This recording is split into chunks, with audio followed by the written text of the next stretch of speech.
Hey guys, start this video. The death of the West. The death of Europe. I want to talk today about what has happened in America, where we stand today, but I also want to talk about Europe, because Europe, I think, sits on the front line. And if we want an example of what not to be, then we should look at Europe, and particularly London, where many people don't even recognize the city anymore. Now, I've got several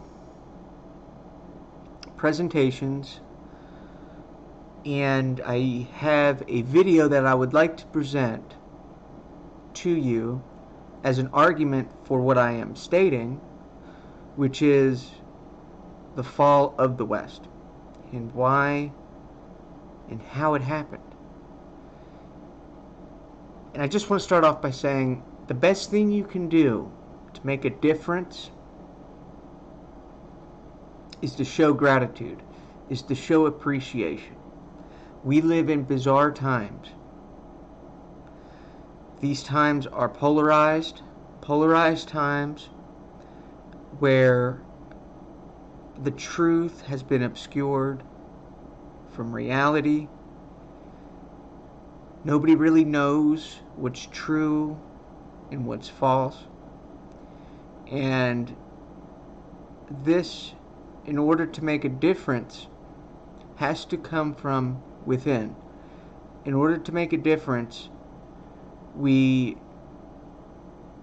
of us have to start thinking differently.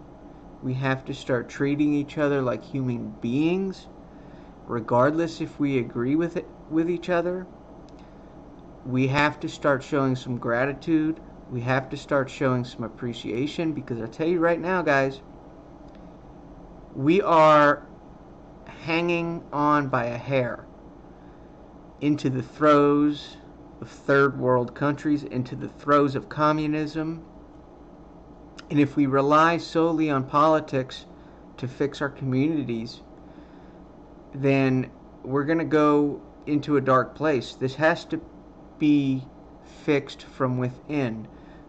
The strange death of Europe and the strange death of the West has to come from within. The fixing, the solutions have to come from each one of us. And it's not going to happen overnight. But we have to start changing how we view the world. We have to start changing our daily habits. We have to start being different. We have to start valuing each other. So anyway, I want to give a couple examples, and I want to show you a video. So let me go ahead and start the video. This video here is Peter Robinson's Uncommon Knowledge, which is a program that I recommend to everybody who wants to make a difference watch. It's a great channel. It's from the Hoover Institution. It's on YouTube. If you'd like, check it out. He has very good interviews. And this one in particular really got to me. It's called The Death of Europe with Douglas Murray. Let's go ahead and watch.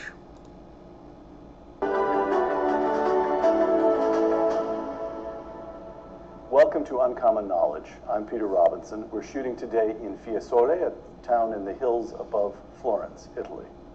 Associate editor of The Spectator, Douglas Murray writes for a number of publications, including the Wall Street Journal. Mr. Murray is the author of a number of books, including The Strange Death of Europe, which appeared in 2017, and The Madness of Crowds, Gender, Race, and Identity, which will appear this coming September.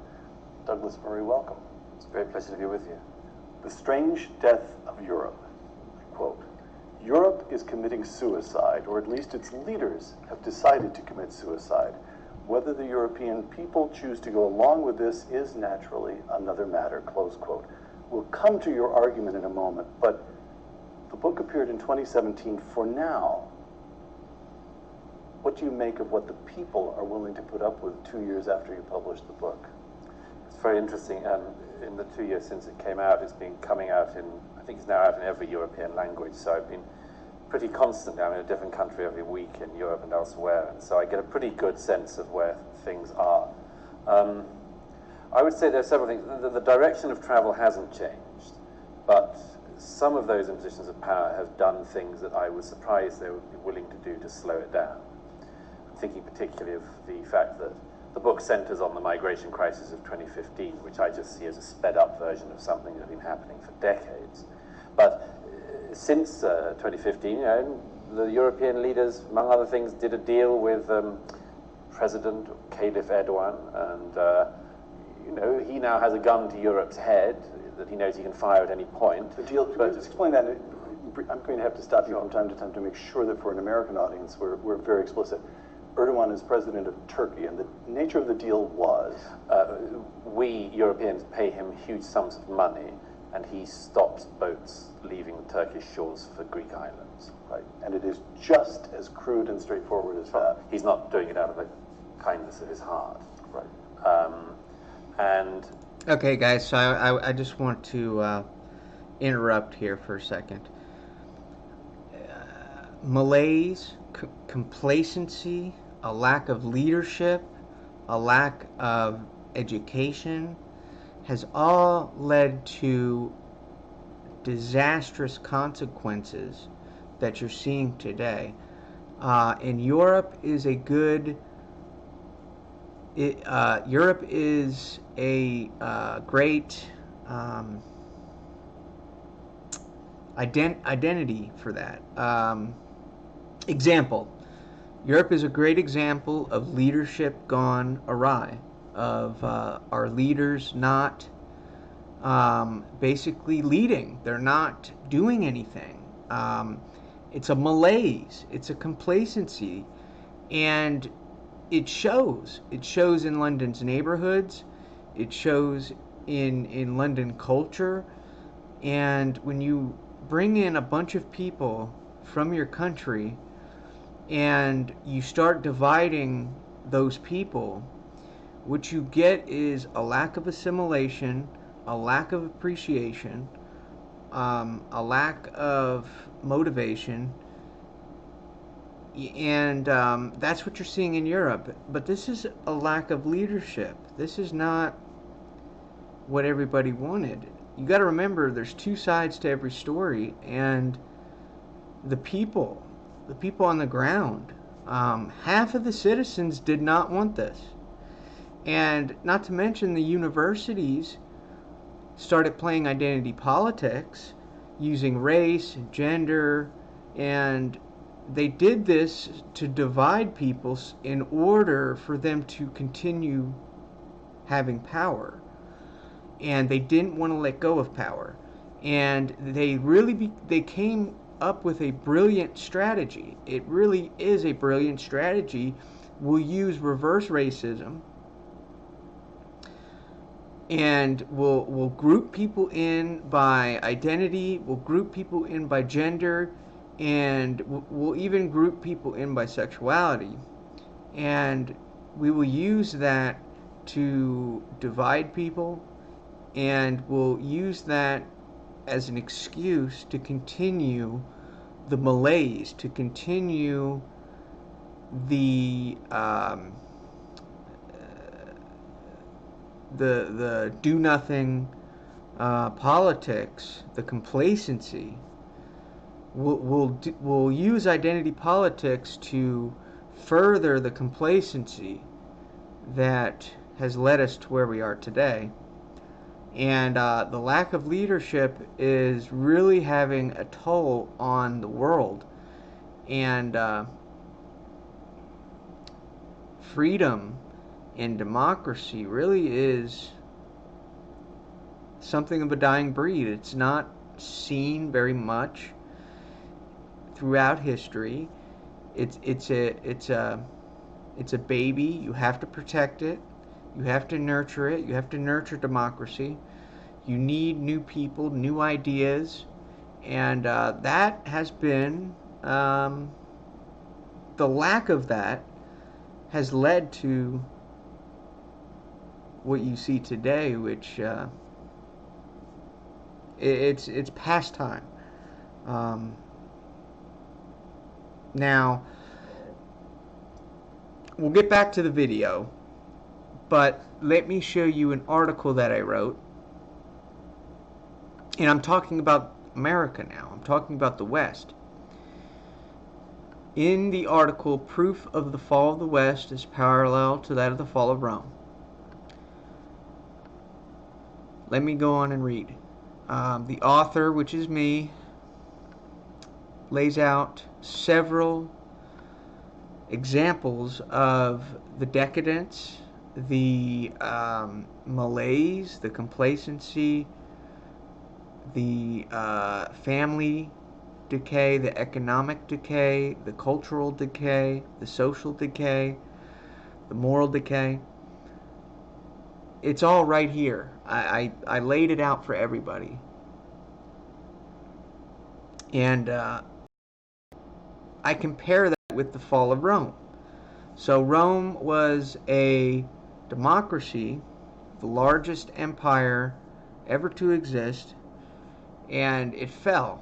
And it didn't just fall or collapse overnight. It took hundreds of years to collapse. And it was, when it finally collapsed, the citizens rejoiced. They were ecstatic. They didn't want Rome to interfere. They didn't want Rome to collect their taxes. The citizens were pretty much allowed the barbarians to come in. And that's where the West is at the moment. The West is pretty much, what you're seeing is the West is dead, has died, and we've basically committed suicide. Now, let me go ahead and read this article, and then we'll get back to the video. In this article, proof of the fall of the West as parallel to the fall of Rome, the 5 aspects are social decay, moral decay, cultural decay, family decay, and economic decay. Now you see that socially in politics, with the political system dividing everybody into groups, and with this identity politics. Now they started this really back when Barack Obama took over, because he knew he couldn't win. Obama knew that the collapse was going to happen. He knew that the financial collapse happened. He knew he couldn't get elected on how well the economy was doing. So they started this started with the Democratic Party, the identity politics. And so that's an example of social decay. Moral decay is something entirely different. Moral decay comes from a religious aspect, and these are how our values change, right? So 100 years ago, homosexuality was considered a sin. Sex out of wedlock was considered a sin. And, thou shalt not tell a lie, thou shalt not steal. These things were the norm for hundreds of years, thousands of years. And it's just within the past 20 years that we've decided to go into another direction, where if you speak out against homosexuality, if you speak out against sex out of wedlock, if you speak out against abortion, you're immediately attacked. You're cast out into the shadow with the wolves, and this is a new phenomenon. This for hundreds of years this has not been, for thousands of years even, and so that's an example of cultural decay, of moral decay, in my opinion. Cultural decay is a little bit different. Cultural decay is, what's our culture? When the Italians came in the late 19th century, when the Italians came in the early 19th century, late 19th century, they brought in culture, right? A lot of them spoke Italian. A lot of them ate Italian food. They had all kinds of different dishes and food, and you're seeing a decline in that, at least from a Western perspective. You're not seeing culture played out anymore. Instead, it's everybody's got to be quiet. You have to sit. Everybody needs to shut their mouth and not say anything or be quiet. If you say anything, you're a racist. If you say that anything that goes against societal norms that's popular in the culture, you are labeled a bigot, a racist, a homophobe, a xenophobe. And this is really the ingenious of identity politics. It's meant to silence people. It's meant to silence you. It's meant to silence me. And you see that in American law now. They're writing the laws, and the laws that are being written have sort of a PC tone to them, have sort of identity politics written in. You see that with the civil rights movement in the 60s. Martin Luther King did not want everybody divided into groups. Martin Luther King said, judge a man by his character, not the contents of his skin color. And, who knows what Martin Luther King would say today? He'd probably be embarrassed. Also, family decay. Okay, family decay. I'll use the civil rights movement as another example. Family decay. This started in the 60s with the civil rights movement, when the government came in and started offering single black mothers incentives to keep the man out of the house, to keep a man from leading his family. So the government stepped in and told the single mothers, hey, we'll dangle you some treats. We'll give you $1, but you can't have a man live in the house. You can't have a man living at home. And so this led to an explosion in single mothers, in, just all kinds of problems. Fatherless homes, boys growing up without fathers. This led to it. And that's what the civil rights movement was about. In the end, the government used the civil rights movement to expand government and to paint black people as victims. And this has done a lot of damage to the black family.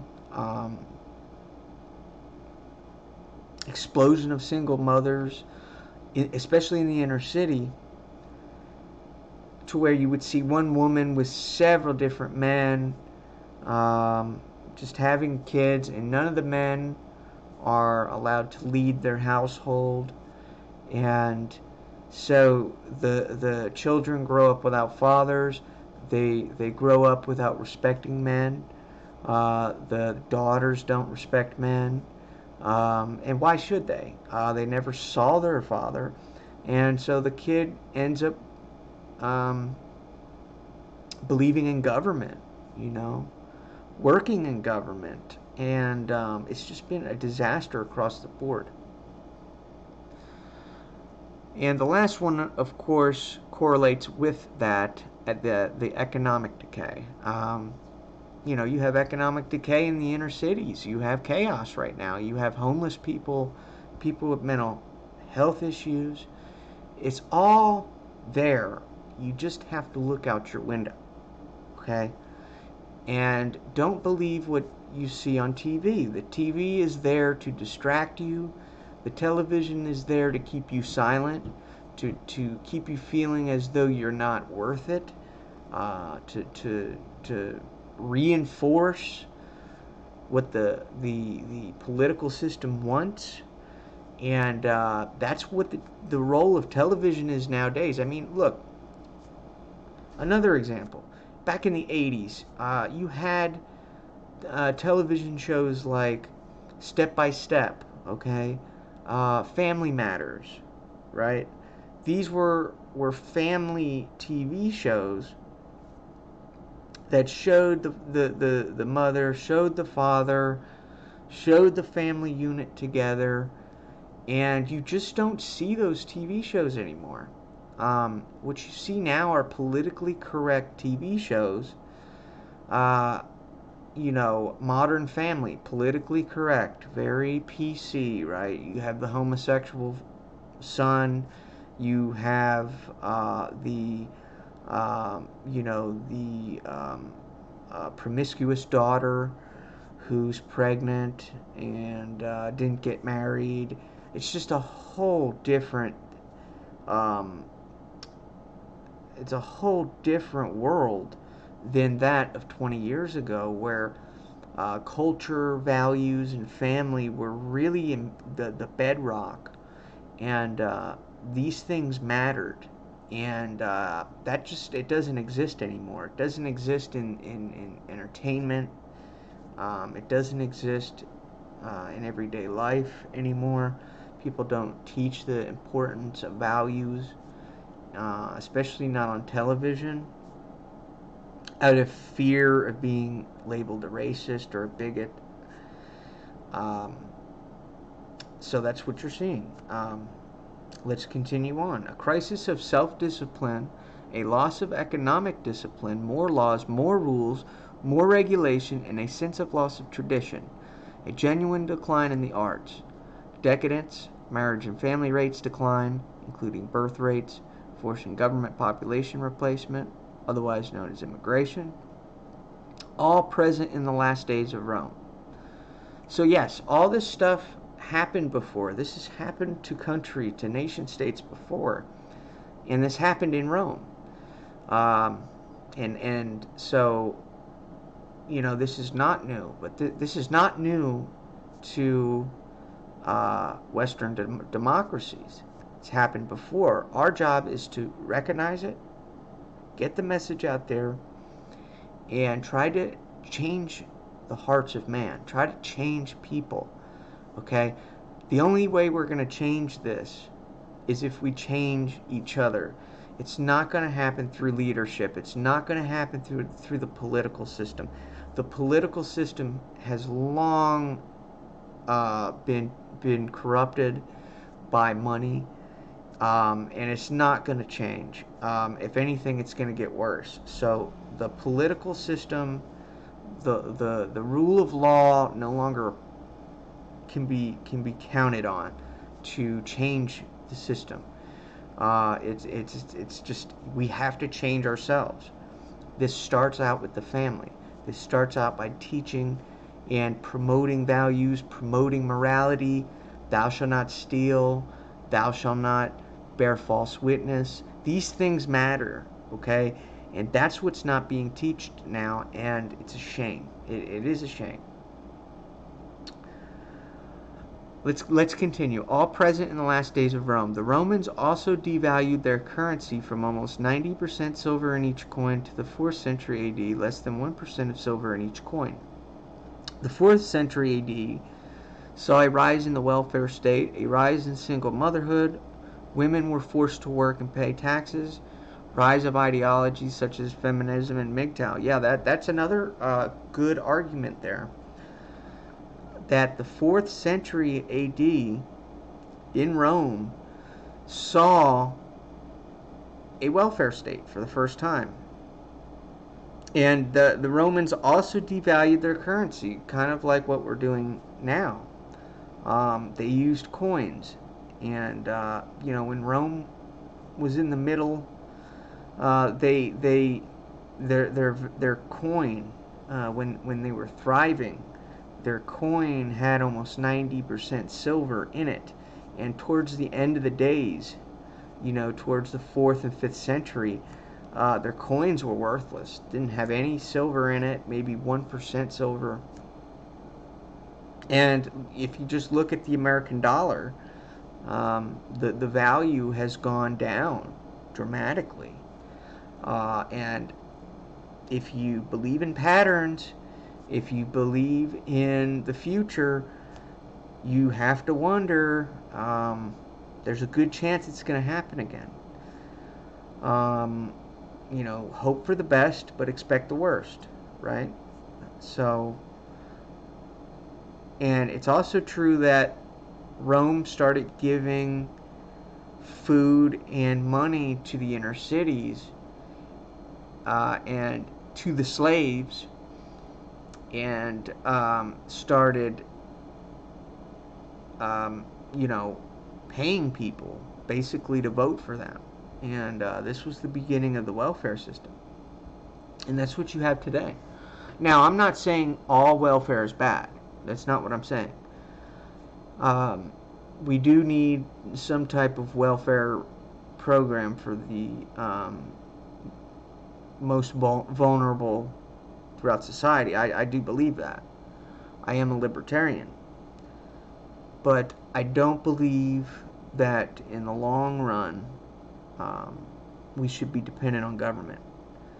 People should have the dignity, the respect of an honest banking system, of an honest financial system, and that was what made America the best country. And America is still the best country. But if we go the way of Europe, if we start doing things like Europe, which if you look at London, if you look at Britain, they're nothing anymore. They're nothing. And if we don't stop now, we are going to look like Europe in a few years, maybe 5 to 10 years. So, let's continue. Social unrest was so bad in Rome by the time the barbarians invaded the northern border, Roman citizens welcomed them and treated them as heroes. The values and culture of tradition that Rome was built upon had declined along with their economic freedom, and new laws were passed with extreme punishments, such as death for theft of grain. Yes. Towards the end of the Roman Empire, there was so much chaos that if you stole anything, you would be hanged in the streets. So that's important. Towards the end of Rome, the laws were so strict that they were incarcerating everybody, and that is a parallel. That's another parallel. Also, Rome imported new taxpayers, immigrants, to keep the system alive, who did not have the same morals and cultural views as other Roman citizens because the Roman government had ran out of money. So they brought in all these other people who didn't speak the language and didn't embrace the culture that was Rome, and they didn't assimilate. And so what you had was populations against each other. And this really accelerated very fast. And, they didn't assimilate, and that led to the collapse. That led to the decay. So let's continue. These new citizens did not assimilate and reverted back to tribalism when Rome finally collapsed in the 5th century. And that's a small article that I wrote on my website. You can go to my website, jbales.com. I have several articles there. And again, it's just proof that if we don't start changing ourselves, if we don't start uh, believing in things again, believing in each other, that we're going to go down a dark road, and I don't want that to happen, and that's why I'm making this video. Alright, I'm going to continue on this video for a little while, and let's listen to Douglas Murray. He continues to talk about the death of Europe and what he believes, and so let's continue. Things like that have undoubtedly meant that the flow of 2015 has slowed. I mean, the boats are still setting off from the North African coastline, but nothing like the rate of 2015. So there have been some things like that that have surprised me. Right. Let's lay out the basic argument. So you're not concerned with any kind of temporary European malaise or questions of slow economic growth, which is a lot of what we hear on the other side of the big water. Again, I'm quoting you. Europe today has little desire to reproduce itself, fight for itself, or even take its own side in an argument. By the end of the lifespans of most people currently alive in Europe, Europe will not be Europe, and the peoples of Europe will have lost the only place in the world we had to call home, close quote. 2 years later, you stand, but that's a very dramatic statement. 2 years later, you stand by that. Oh, absolutely. Yes, in the lifespans of, as I say, most people, it'll be a different place. It already is. And I lay some of that out in remorseless detail in The Strange Death of Europe.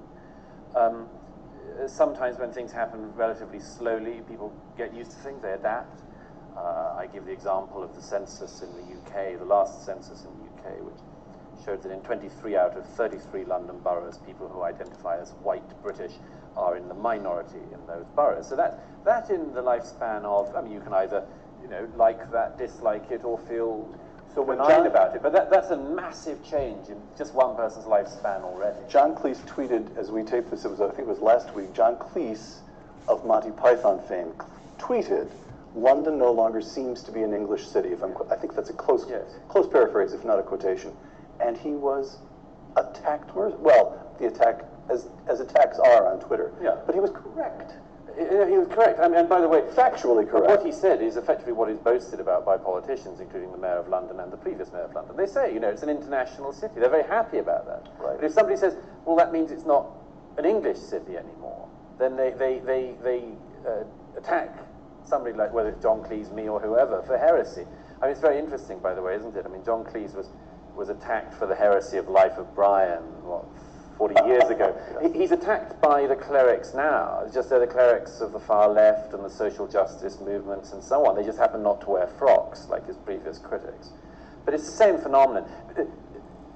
I've debated and discussed these issues for years now, and I know every one of the moves that people do. The number of dishonest moves, things like, that's not the case. Okay, that is the case. That is the case, but you shouldn't say it. Or, that is the case, and it's great, suck it up. Right. So, to continue with the basic argument, this has come about, this death of Europe, this has come about, quote, because of two simultaneous concatenations from which it is now all but impossible to recover. The first is the mass movement of peoples into Europe, close quote. So explain that. Explain 2015 and tell us what happened in 2015. Remind us. And that was a speeded up version of what? Well, again, you're talking to a largely American audience here, so fill us in. Basically, in the aftermath of the Second World War, most Western European countries decided that they wanted to invite migrant labor in to help rebuild. At the beginning, the idea was that they wouldn't stay. They would come and then they'd go home after doing the job. Unsurprisingly, they did stay, or at least large proportions of them did. And gradually, people started to be brought in, even if there weren't jobs for them to go to. So, for instance, you imported large numbers of people from the Indian subcontinent to mill towns in the north of England when there were no mills anymore. And the thinking on that was? I'm not sure there was very much thinking. It was what we call the cock-up view of history, a succession of lazy and cowardly politicians who just found it easier to kick this one down the road and leave it to their successors to deal with. We kept changing the story of what we were doing as we were doing it. I recount in the book, we moved from the guest worker period to the multicultural period where you said, yeah, live in our country and sort of pretty much do what you like, to the modern one, which is become like us. Yeah, and that's typical of politicians, They love new voters, they'll do whatever they can to get new voters while leaving the old voters with the old mentality, basically leaving them behind. And this is a failure in leadership. This is a failure in politicians that everybody shares a little bit of blame, especially the leaders. And I'm not talking just political leaders. I'm talking leaders as in every industry that are guilty here. The university elites, the elites in banking, and especially academia, they are mainly to blame for poisoning people's minds, and that's really what it is. It's poison. They've poisoned people away from having kids, from having families, and they've created this victim mentality that is just devastating and poisonous and for everybody involved. There's no children, there's no love, there's no family, there's just loneliness, anger, and isolation. And that's what we are suffering through currently. That's what the West is suffering through currently, is a lack of empathy, a lack of family, a lack of love, a lack of children. There's perversion, there's egocentrism, so we're egocentric, and you can't make a baby just by yourself. You can't have a family just by yourself. And this is what academia fails to recognize. By dividing everybody into race, by dividing everybody into categories, you've literally poisoned their minds, and you have a whole generation of people that have no empathy for the other side, have no empathy for people they disagree with. If I disagree with you, I may disagree with you, yes, but that doesn't mean I'm not going to go hang out or talk if you invite me to a restaurant, that doesn't mean that I'm going to not go with you just because I disagree with you politically. But in the culture and in places like Twitter and TV,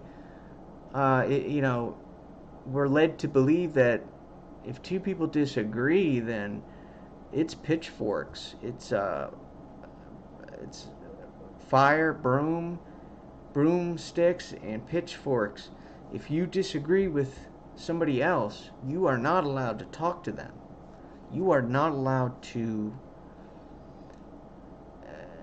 be seen with them, and it's just a mental derangement, I guess you can call it. It's a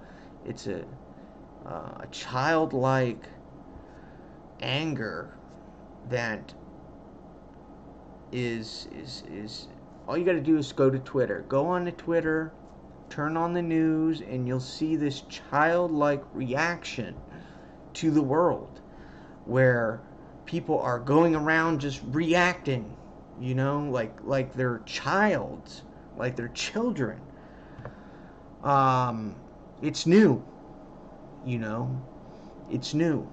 It's something that we've never seen before. And who knows what the results are going to be? I don't. I hope the results are positive. I hope we can still live in harmony. I hope we can still live with each other. But the truth is out there, and we need to start coming to some brutal revelations here. We need to start having some hard talks with each other about race issues, and these are not going to be fun talks. These are going to be um, angry discussions, but they're discussions that need to be made, and right now they're not being made. The best thing you can do against this is to find somebody, love that person, have a beautiful family together, and that's the best way to combat this poisonous ideology. Otherwise, you're falling into what they want. You're falling into what they want of you, of who they want you to be, not who you want to be. And who you want to be should be what is reflected in your heart. And no matter what, you should try to embrace and to project that image the best you can. And the best way to do that is to show it to people that you wouldn't normally show it to, is to try to get to know your neighbor, try to get to know the person across the street, do things that you normally wouldn't do, talk with people, care about people. Don't become this personality that's so prevalent today, and that's quite frankly childlike. Anyway, let's continue. Those are three totally different things in the course, again, of one person's lifetime. And I blame no migrant for being confused by that, because we were confused. But in 2015, the movement got to its height of total unregulated movement. And this was the year in which it started off in the beginning of this decade we're in, partly people fleeing the Syrian civil war, but then people from all across sub-Saharan Africa, North Africa, the Middle East, the Far East. And I started traveling to the camps in southern Europe where people were arriving in. I've been to many of the countries they were fleeing from. And it was a veritable United Nations of people. Now, in the eyes of some of the governments and many of the public, it was all people fleeing the Syrian civil war, but it wasn't. It wasn't. Even by the EU's own figures, at least 60%, 60% of the arrivals in 2015 had no more right to be in Europe than anyone else in the rest of the world. So when Angela Merkel invited 1 million refugees was the migrants. Migrants, let's call them migrants. Yeah. When she invited 1 million of them into Germany, this is crude. I'll put it badly. You sharpen up what I'm about to say, because this is the way an American would look at it. The Germans are still acting in some way or another out of a sense of war guilt. Sure. That's straightforward. Oh, that's absolutely straightforward. I mean, I have no doubt about it. This is a job for a psychiatrist in many ways. Look at the reception at Munich station. As 10,000 people were arriving every 48 hours or so at the height of the movement in 2015. They were coming up through the Balkans and up through Central Europe. And there were crowds at Munich train station, high-fiving the arrivals, giving them balloons, teddy bears. What was it? It's perfectly obvious. It was Germans elated at the sight of people breaking into their country rather than trying to break out. Right. So, but even at that, even if it was a kind of act of German self-indulgence, an acting out of war guilt, the whole argument was that these people were unfortunate, that they were fleeing civil war, and you're saying that 60% of them simply weren't. A lot more than 60%. I mean, what you get into in all of the issues with migration is, and specifically European migration, is people find it incredibly hard to know where you salami slice issues. So, for instance, they say, yes, we'll have people coming in who are genuinely fleeing the Syrian civil war, for instance. Right. Well, there's an argument about that as well. You can look after 100 Syrians in a neighboring country for every one you look after in Europe. So it's not efficient in all sorts of ways, whether or not it's humane. But let's say that, yes, okay, people fleeing the Syrian civil war. Then you have the people, including the aid agencies, making the point, well, and one Afghan refugee made this to me to my face. He said, Syrians have only been at war for 5 years. We've been at war for 15 years. Why should they have priority? Very good question. So you go along that, and then you get to the thing that all of the aid agencies and the NGOs and others have been doing for years, which is you elide and rub out the difference between people fleeing war and people fleeing economic deprivation. Right. Now, one of the reasons why I'm quite tough about this is because I know where that argument leads. Gallup last year did a poll in sub-Saharan Africa. 1/3 of sub-Saharan Africans want to move. They're not going to go to Saudi Arabia. They're not planning to break into Yemen. They want to come to Europe. Now, in my view, the catastrophe underlying all of this is the presumption that every country in the world is basically a country for the people of that country, apart from Europe, and Europe is a place for the wild. All right. A few figures from the book. Even as I was reading the argument, these figures, it takes a while to adjust. Again, it's because an American, our notion of what's taking place in Europe lags, I think. But I found every one of these things shocking. By 2015, I'm taking these from your book. By 2015, more British Muslims were fighting for ISIS than for the British Armed Forces. Yep. By 2016, the most popular boy's name in England and Wales, Mohammed. By the middle of this century, this is a projection, by the middle of this century, a majority of Austrians under the age of 15 will be Muslim. And it is single-digit numbers of years ago that every one of those was unthinkable. Is that correct? Yeah. I mean, I smile because, I mean, I find it... You're used to it. I find it... if I didn't laugh, I'd cry. I've done the crying. I mean, the point about this is that, again, all of these things you're meant to not notice. You're meant to not say it either. You're meant to say, yeah, okay, so Mohammed happens to be the most popular boy. Now, what are you saying? Bigot? Right. What's wrong with that? Right. Or they find ways around it. They say, no, it's just that we counted the Harrys in a different way that year, and so on. All of these things, there has been an enormous cost that people have been made to pay if they observe what's in front of their eyes. And so we get used to this sort of just period of lying. Right. And that's what we've been in. What is the Orwell? It takes a great effort to see what is under one's nose. Right. All right, second concatenation. Again, I'm quoting you, Douglas.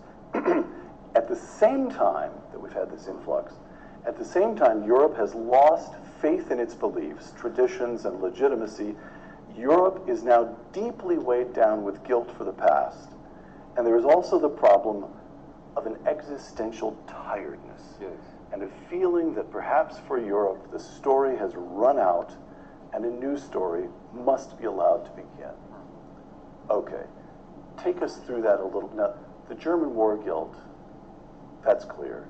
Britain seems to me to be a gift. So again, I'm speaking as an American. What was the Churchill movie that was just a big hit last year? When you think of Britain, Britain has no apologies to make, no reason to feel guilty. Neil Ferguson, other people who've looked at the British colonies, on balance, it's a transfer of human capital. Right. They're not impoverishing the people of India. On the contrary. I might as well. Right. And so why would you include Britain? Britain's the hard case to understand why Britain should feel guilty. Yes. Or an existential fatigue. There's several things. One is the phenomenon that if you or I were to sum up all people across, say, Asia as having responsibility for the same thing, people would say, that's mad. I mean, you're not even picking out the important distinctions. You're being very generalizing. All right, guys. But you can do that with Europe. So you can say, we did the Holocaust in Europe. You can even get away with... If you want to see the rest of this video, go visit The Death of Europe by Douglas Murray by the Hoover Institution on YouTube. Thank you for tuning in. If you have comments, let me know. Questions, let me know. If you disagree with anything I've said, let me know. I am totally open for different viewpoints, for different opinions.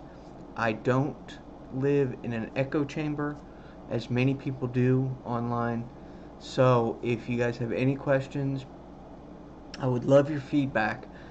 If you can, like my video, and if you really can, subscribe to my channel, that would be great. I'm new to this still. And visit my website, jbales.com. I have several articles there. You guys can check it out. If you like what I do, send me a message. If you like what I do, show me some love. Donate $1 or $2, or 5. This is my only source of income at the moment, so if you like it, give it a thumbs up so people can see it and share it with their friends. Everything I talk about is important, and I would like it to be heard. So thank you for tuning in. I hope you guys have a great day.